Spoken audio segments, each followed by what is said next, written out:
नमस्कार मित्रांनो, मी हेमंत देसाई ऑफिशियल या माझ्या यूट्यूब चॅनलमध्ये आपलं मनापासून स्वागत. महानगरपालिकांच्या निवडणुकांची शर्यत सुरू झालेली आहे. अर्ज दाखल करण्याची मुदत संपलेली आहे आणि आजच्या बातम्या जर तुम्ही पाहिल्या असतील तर अनेक ठिकाणी ज्यांना तिकीट मिळालं नाही आहे अशा महिला ओक्साबोक्शी हमसाहमशी रडत होत्या. काही महिलांनी आत्मदहन करण्याचा इशारा दिला, काही जणांनी प्रयत्न केला प्रत्यक्षात तसा, काही जणांनी थेट रस्त्यावर ठाण मांडला आणि उपोषणाचा इशारा दिला, काहींनी ऑफिसमध्ये जाऊन राडा केला त्यांच्या पक्षाच्या कार्यालयामध्ये आणि काही जणांनी पक्षांतर केलं. महाराष्ट्राच्या राजकारणाचा संपूर्णपणे चुथडा झालेला आहे.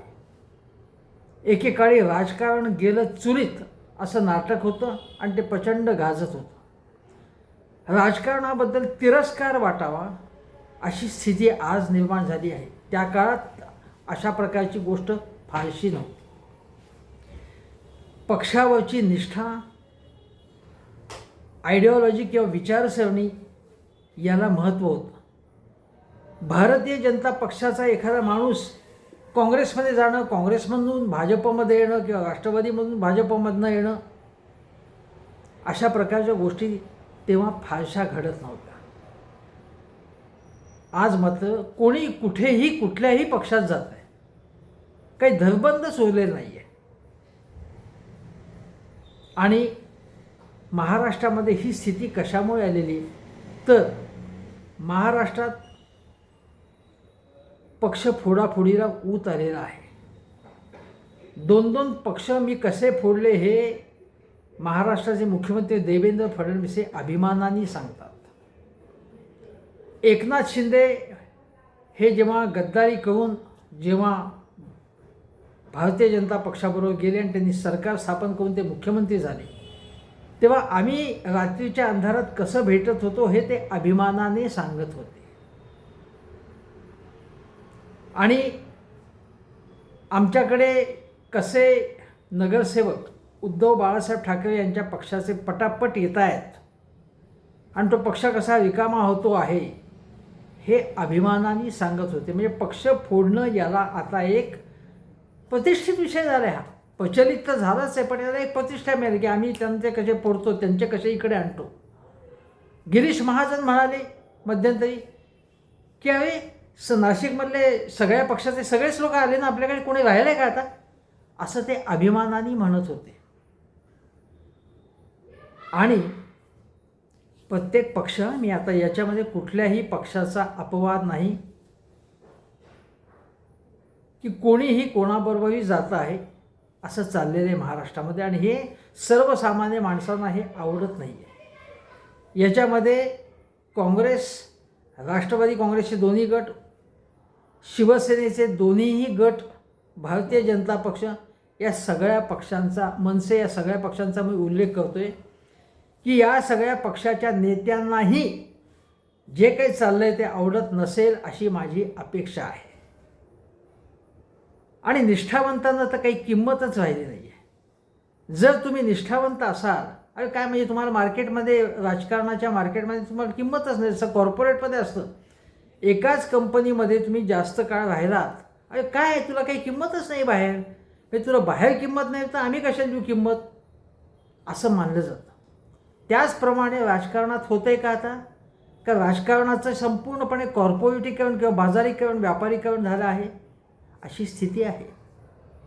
आज तुम्हाला मी सांगतो की पुणे, नाशिक, छत्रपती संभाजीनगर, नांदेड, अमरावती, मालेगाव, अकोला, मीरा भाईंदर, नवी मुंबई, जालना, लातूर, परभणी, पिंपरी चिंचवड या सगळ्या ठिकाणी महायुती जी आहे ती तुटलेली आहे. सगळं व्यवस्थित चाललेलं आहे. आमची महायुती अगदी व्यवस्थित भक्कम आहे, कुठेही काही नाही. एखाद दुसऱ्या ठिकाणी अपवाद असेल असं देवेंद्र फडणवीस, एकनाथ शिंदे, अजितदादा सांगत होते, तसं काहीही घडलेलं नाही आहे. उलट महायुतीमधले लोक एकमेकाच्या विरोधात आरोप करत आहेत. विशेषतः छत्रपती संभाजीनगरबाबत शिंदे सेनेचे संजय शिरसाट हे अतुल सावेंवरती आरोप करत आहेत, अतुल सावे त्यांच्यावर आरोप करत आहेत. आणि महायुतीमध्ये आलबेल बिलकुल नाही हे लक्षात घ्या. महाविकास आघाडी तर मोडलेलीच आहे पूर्णपणे, हे दिसतंय आपल्याला. त्यांची तोंड वेगवेगळ्या दिशेला आहेत. आणि याचा युक्तिवाद काय असतो की या स्थानिक निवडणुका असतात, स्थानिक पातळीवरती काही होतं वगैरे. पुण्यामध्ये शरद पवार गटाचे राष्ट्रवादी आणि पुणे आणि पिंपरी चिंचवड दोघंही एकत्र आले. त्याच्या अगोदर काय सांगत होते, नाही अशी काही चर्चाच नाही आहे, काही चाललं नाही, आमच्याकडे काही प्रस्तावच चालला नाही असं सुप्रियाताई सांगत होत्या. राष्ट्रवादी शरद पवार गटाचे स्थानिक नेते तर सांगत होते की नाही नाही आम्ही शहराच्या प्रश्नांवरती चर्चा करण्यासाठी अजितदादांकडे जातो, पण आले नाही एकत्र ते. म्हणजे आधी ते अजितदादांच्यावर दुगाने झाडत होते शरद पवार गटाचे नेते, अजितदादा गटाचे लोक त्यांना नावं ठेवत होते. बघा लोकसभा आणि विधानसभा निवड, आता ते एकत्र आले. जेव्हा ते एकमेकाच्या विरोधात होते तेव्हा समजा त्यांच्यावरती म्हणजे माझ्यासारखा माणूस जेव्हा अजितदादांच्या पक्षावरती टीका करत होता तेव्हा शरद पवारच्या नेत्यांना चांगलं वाटत होतं. आता हे दोघं एकत्र आल्यानंतर त्या दोघांवर मी जेव्हा टीका केली तेव्हा आमच्यावर परत टीका करतात. ते गृहीत धरतात की आमची भूमिका अमुक असेल, आम्हाला सगळ्यांनी पाठिंबाच दिला पाहिजे, कारण हे सगळे शिवशाहू फुले आंबेडकर यांच्या विचारांसाठी चाललेलं आहे. तुम्ही वाटेल ते करणार आणि आम्ही तुम्हाला पाठिंबा देऊ असं चालणार नाही देणार पाठिंबा. माझ्यासारख्या माणसाला जे योग्य वाटेल, जे समाजहितासाठी आहे, जे माझ्या वैचारिक मला जे वैचारिकदृष्ट्या योग्य वाटतं त्या पद्धतीच्या राजकारणालाच मी पाठिंबा देणार. काहीही तुम्ही कराल आणि तुम्हाला पाठिंबा असं होऊ शकत नाही, हे लक्षात घ्या. मुद्दा तो नाही. आज मुद्दा असा आहे की महाराष्ट्रातलं महायुतीचं आणि महाविकास दोन्हीही राजकारण बिघडलेलं आहे. पण आज अनेक ठिकाणी निष्ठावंतांना च्या डोळ्यात पाणी होतं. मी तुम्हाला उदाहरण सांगतो की अगदी उद्धव बाळासाहेब ठाकरे यांच्या पक्षाचे जे विजय इंदुलकर 36 वर्ष जे शिवडीमध्ये काम करत होते 202 प्रभागात, त्यांच्याही डोळ्यात पाणी आलं की इतके दिवस आम्ही राबलो आणि मला तिकीट मिळालं नाही. ज्यांना तिकीट मिळालं त्यांनी अनेकदा त्यांना संधी मिळाली, मला का नाही मिळाली? मी इतकं काम केलेलं आहे. पण याच्यामध्ये खर्च होतो, कष्ट होतात, मेहनत असते, हे सगळं त्याला काही अर्थ नाही का? आणि इंदुरकरांच्या मागे किती लोक शिवसैनिक होते तिथे, त्या तिथल्या लढाऊ आमच्या महिला नेत्या होत्या, शिवसेनेच्या स्थानिक नेत्या, 85 वर्षाच्या आजी होत्या, अनेक जण होते. केवळ त्या भागातलाच हा विषय नाही आहे. अनेक ठिकाणी चांगल्या लोकांची तिकीटं ऐनवेळी कापलेली आहेत, असंही झालेलं आहे. पुण्यामध्ये शिंदे सेनेच्या तिकीट वाटपाच्या बाबत त्या ठिकाणी आधी नीलमताई गोरे यांच्या घराच्या वर तिथे निदर्शनं झाली आणि नंतर हॉटेलमध्ये जिथे AB फॉर्मचं वाटप होणार होतं त्या ठिकाणी ते झालं नाही म्हणून त्या ज्यांना संधी मिळाली नाही किंवा संधी जाती आपल्यातनं असं वाटलं, त्या अक्षरशः त्या हमसामशी रडत होत्या बाई. आणि हे ठिकठिकाणी ह्या महिला नेत्यांच्या बाबत झालं. अनेक ठिकाणी पुरुष अत्यंत अस्वस्थ झालेले होते, यांना संधी मिळाली नाही. मग ते शिंदे सेनेचं असतील, भाजपचे असतील, कोणाचे असतील. भाजपच्या मला वाटतं ठाण्यामध्येच त्या कोणी राष्ट्रवादीचे सरैया म्हणून अमित सरैया, त्यांना तिकीट मिळालं म्हणून ठाण्यामध्ये राडा झाला. तिथलेच भाजपचे लोक अस्वस्थ झाले आणि त्यांनी तिथे त्यांच्या शाखेवरती चालून गेले, त्या भाजपच्या शाखेवरती. जालनामध्ये काँग्रेसमधनं जे कैलास गोरंट्याल आमदार जे भाजपत गेलेत, त्यांच्या पत्नी आणि मुलाला तिकीट मिळालं आणि त्यांच्याबरोबर जे गेले होते काँग्रेसमधनं त्या महिला नगरसेवका त्या अत्यंत अस्वस्थ होत्या. आणखीन काही जण अस्वस्थ होते की आम्हाला काय मिळालं. यांनी स्वतःचं बघतात. राहुल नार्वेकर ज्यांनी भारतीय जनता पक्षाला आवडेल असा निकाल दिला, त्यांच्या घरात 3-3 जणांना तिकीटं. प्रवीण दरेकर आमदार त्यांनी त्यांच्या भावाला तिकीट काढलं, त्याला मिळवलं. म्हणजे हे तुम्ही तुमचे जे नेते आहेत ते सगळं स्वतःचं बघतात, स्वतःच्या कुटुंबियांना तिकीट कसे मिळतील. आणि दुसऱ्यांना जर तिकीट म्हणजे जर सामान्य त्यांच्या कार्यकर्त्याला तिकीट मिळालं नाही तर नाही, पक्षासाठी त्याग करा, तुम्ही देशासाठी त्याग करा. पण सांगतात की आधी भारतीय जनता पक्षावाले आहे तुम्ही भाजपबद्दल म्हणून. आधी देश, मग पक्ष आणि मग आपण. पण जर तुमच्याकडे दुर्लक्ष झालं तर सुधीर मुनगंटीवार कसे चिडतात आणि पक्षाला अडचणीत आणतात, चंद्रपूरमध्ये दिसून आलं. म्हणजे तुमच्यावर अन्याय झाला तर तुम्ही आरडाओरड करता, मग सामान्य कार्यकर्त्यांना कोण विचारणार आहे त्याचं काय. आणि मी तुम्हाला सांगतो की आता छत्रपती संभाजीनगरमध्ये जे मंत्री आहेत अतुल सावे भाजपचे, त्यांना तर मागच्या मागे पळ काढावा लागला, कारण त्यांच्याच लोकांवर त्यांनी अन्याय केलेला होता.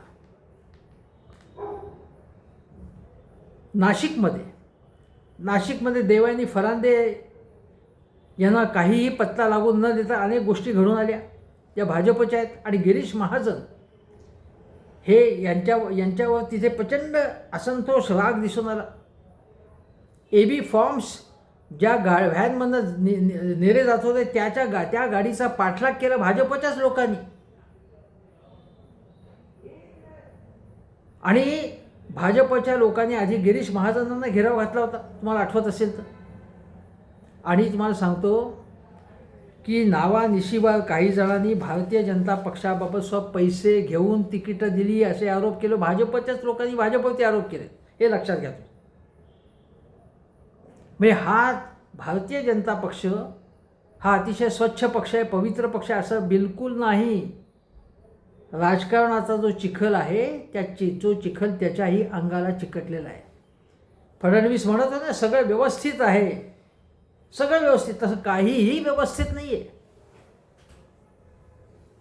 महायुतीमध्ये महाभांडणं सुरू आहेत, आरोप प्रत्यारोप सुरू आहेत.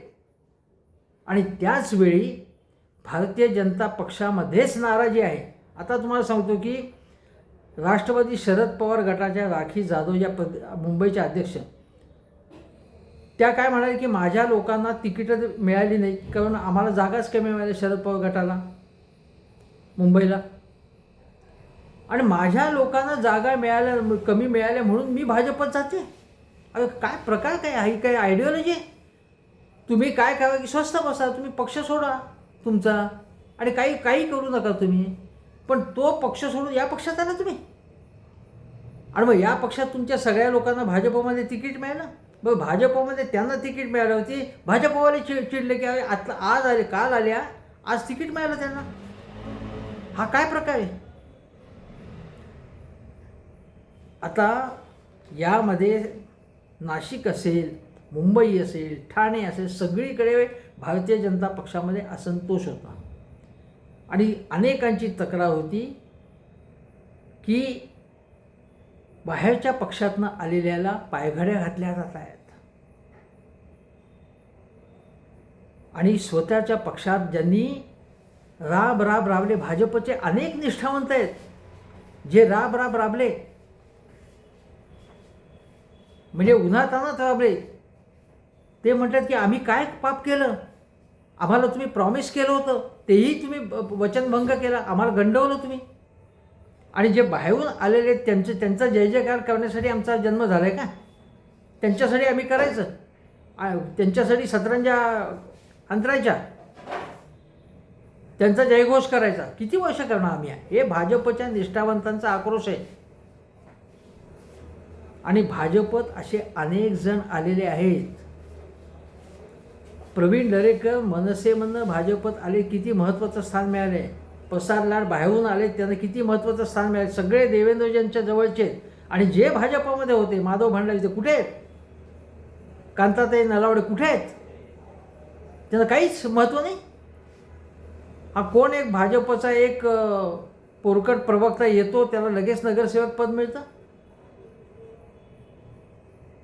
म्हणजे भारतीय जनता पक्षामध्ये सुद्धा पूर्णपणे वशिलेबाजी चालली आहे. पैशाचा वापर चाललेला आहे. निष्ठेला काही किंमत नाही, विचारसरणीला काही किंमत नाही, कुठल्या तत्वाला काहीच किंमत नाही. आणि एक प्रकारची काय होते की तुम्हाला सांगतो की या सगळ्याच बाबतीत म्हणजे सगळ्याच पक्षामध्ये आता मी तुम्हाला सांगतो की एका ठिकाणी तर आरोप केला की 2 कोटी रुपये घेऊन तिकीट दिलं म्हणून भाजपच्याच एका माणसाचं मी नाव सांगत नाही, त्यांच्यावरती आरोप टेलिव्हिजनवरनं केलेले आरोप. आणि हे जे सगळा संताप आहे, आता तुम्हाला सांगतो की तेजस्वी घोसाळकर यांना प्रवीण दरेकरांनी मुंबई बँकेवरती घेतलं संचालकपद. आणि त्यांना विचारत होते की तुम्ही आता भाजपत जाणार का? नाही नाही नाही, माझा काहीच निर्णय नाही, माझा काहीच निर्णय झाला. हे सगळं दिसत होतं ना, त्या जाणार त्या तिकडे गेल्या, त्यांना तिकीट मिळालं. आणि तेजस्वी घोसाळकरांना आल्या तिकीट मिळालं. मग बाकीच्यांनी काय, जे भाजपमध्ये होते त्यांचं काय? मग त्यांना केव्हा तिकीट मिळणार? त्या तेजस्वी घोसाळकरांच्या ठिकाणीच एका महिलेने सांगितलं की आमदार मनीषा चौधरी तिथे होत्या भाजपच्या आणि गोपाळ शेट्टी जे माजी खासदार, त्यांच्या उपस्थितीत व्यासपीठावरून सांगितलं की आम्ही काम करू पक्षाचं. पण हा काय प्रकार की आम्हाला संधी केव्हा मिळाल? या तेजस्वी घोसाळकरांना आलेलं तिकीट मिळालं. MIMमध्ये असंच आहे. MIMमध्ये सुद्धा इम्तियाज जलील यांच्या विरोधात आरोप केला. त्यांचा फोटो पायाने अक्षरशः लाथाबुक्क्या फोटोवरती घालून तो फोटोची नासधूस करण्यात आली त्यांची. थोडक्यामध्ये सगळ्या पक्षामध्ये हे चाललेलं आहे. नागपूरमध्ये अजितदादांच्या पक्षाचं कार्यालय फोडून टाकलं लोकांनी. हे सगळीकडे. आणि जे खरे मरत आहेत त्यांच्याकडे दुर्लक्ष केलं जातं. प्रश्न असा आहे आज की महाराष्ट्रात हे वाढत्या प्रमाणात का झालं आहे? कारण काय की बघा, राष्ट्रवादी आणि शिवसेना दोन्ही पक्ष फोडण्यात आले. त्यामुळे काय झालं, पक्षांची संख्या वाढली आणि इच्छुकांचीही संख्या वाढली. आणि या पक्षात मला तिकीट नाही मिळत, त्या पक्षात जाऊन तिथे तिकीट मिळवेल. बरं, 2 पक्षांमध्ये इतकी स्पर्धा निर्माण झाली आहे की दुसऱ्या पक्षाला खतम करण्यासाठी मी त्याच्याच पक्षातले लोक आणीन आणि त्याच्याच पक्षाला खतम करेन. तिथे विचारसरणीचं वगैरेचा काही संबंध नाही. माझं म्हणणं असं आहे, माझा प्रश्न असा आहे की भारतीय जनता पक्ष काय म्हणते की काँग्रेस पक्ष भ्रष्ट आहे, शिवसेना उद्धव ठाकरेंची राष्ट्रद्रोही आहे. पण त्यांच्या पक्षाचे लोक तुमच्या सगळेच घेत आहे, तुम्ही त्यांच्या पक्षातले. मग तुमचा पक्ष हा राष्ट्रद्रोह्यांचा, भ्रष्टाचारांचा असं होत नाही का? हे कसं काय, हे कसं लोकांना पटणार कसं आहे? कुठलाही पक्ष असो, आणि भारतीय जनता पक्ष जो म्हणतो की माझ्या देशापेक्षा देश सगळ्यात मोठा आणि नंतर पक्ष आणि मग मी, तिथे असं काहीही नाही आहे. मी मोठा आहे, माझा परिवार मोठा आहे, असं भारतीय जनता पक्षामध्ये सुद्धा आढळून येतात. भारतीय जनता पक्षामध्ये किती घराणेशाही आहे ते बघा.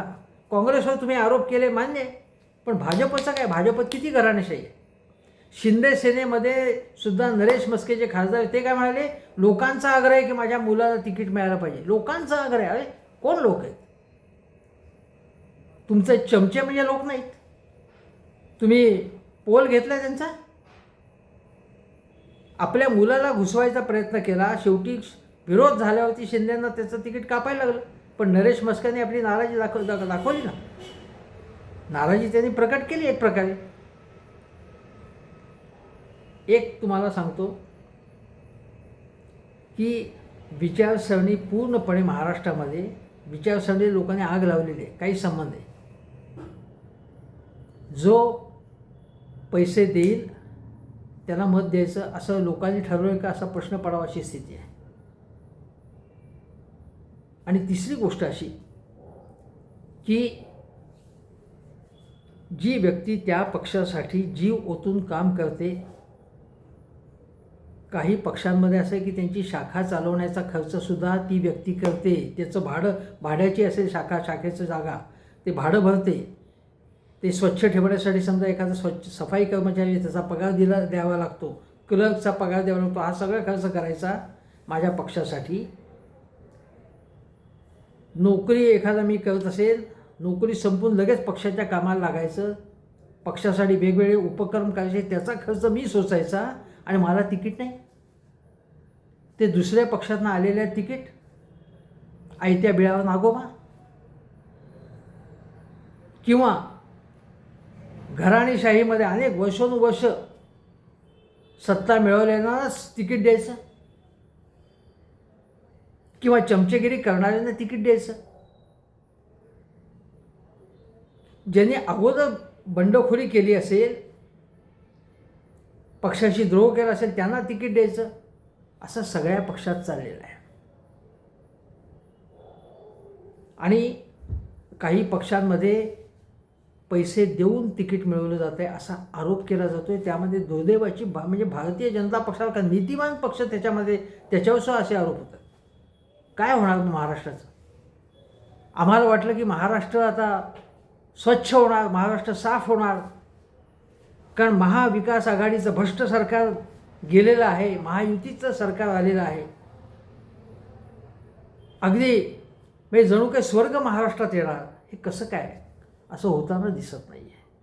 दुर्दैवाची गोष्ट आहे की या सगळ्यामुळे काय होतं आहे, कोणी कुठल्याही पक्षात जाते, आज या पक्षात, उद्या त्या पक्षात, तिथून त्या पक्षात. एका माणसानं तर 5 वर्षात 7-8 पक्ष बदलले. आता त्याला पक्ष बदलण्यासाठी नवा पक्ष काढायला लागणार आहे. एखादा नवा पक्ष स्थापन केला तर त्याला एक संधी मिळेल.